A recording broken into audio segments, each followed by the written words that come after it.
Sinagot ni Defense Secretary Gibo Teodoro ang maling impormasyon ni Senator Robin Hood Padilla at Senator Bato de la Rosa na ang US ang pangunahing dahilan kung bakit naging agresibo ang China laban sa Pilipinas, at ang kanilang presensya ang dahilan kung bakit tumataas ang pagiging agresibo ng China.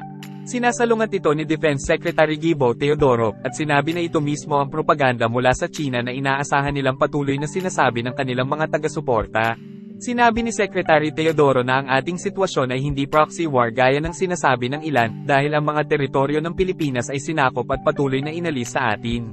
May tulong man o wala ang US, ang Pilipinas ang nangunguna dahil teritoryo natin, hindi teritoryo ng Amerika, ang nakataya. May tulong man o wala ng US, ipaglalaban ng Pilipinas ang kanyang mga karapatan sa soberanya sa Kalayaan Island Group at sa kanyang 200 nautical miles exclusive economic zone, dahil ang kinabukasan ng Pilipinas ang nakataya.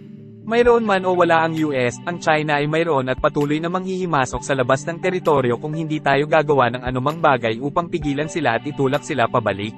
Malugod na tinatanggap ang tulong ng US at iba pang mga kaalyado dahil wala ang Pilipinas sa posisyon na tanggihan ang mga alok na ito dahil sa kakulangan nito ng kakayahan na nilikha ng parehong mga mambabatas noong una.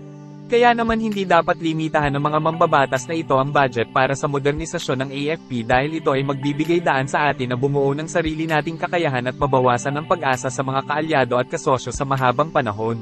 Ito pa ang ibang pahayag ni Secretary Gibo. For China and the Philippines. But the real thing is, isipin nila, proxy war ba ito? Tayo sinakop nung una, tayo ang kinukop, rather. Yung sinakop pala, mali pala yun sa Tagalog, no? Scarborough Shoal, number 1. Water cannoning.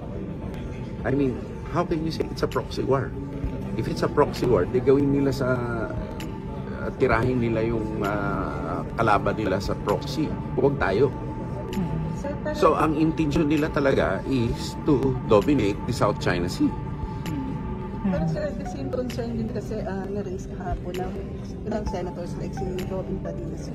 So, parang yung too much reliance sa US, yun nga, baka definitely. Ako ay panig dyan. Kaya nga gusto ko yung bilisan ang ating capability upgrade para hindi na lang tayo umasa ng todo-todo sa iba. Matagal na tayong umaasa eh. Sabi niya sir ni Senator Padilla kasi we can manage naman daw. In the past 6 years, kinaya daw natin. But there was a different, that was a different situation. Kasi ngayon, mas agresibo ang ating mga katunggali. Thank you, Secretary.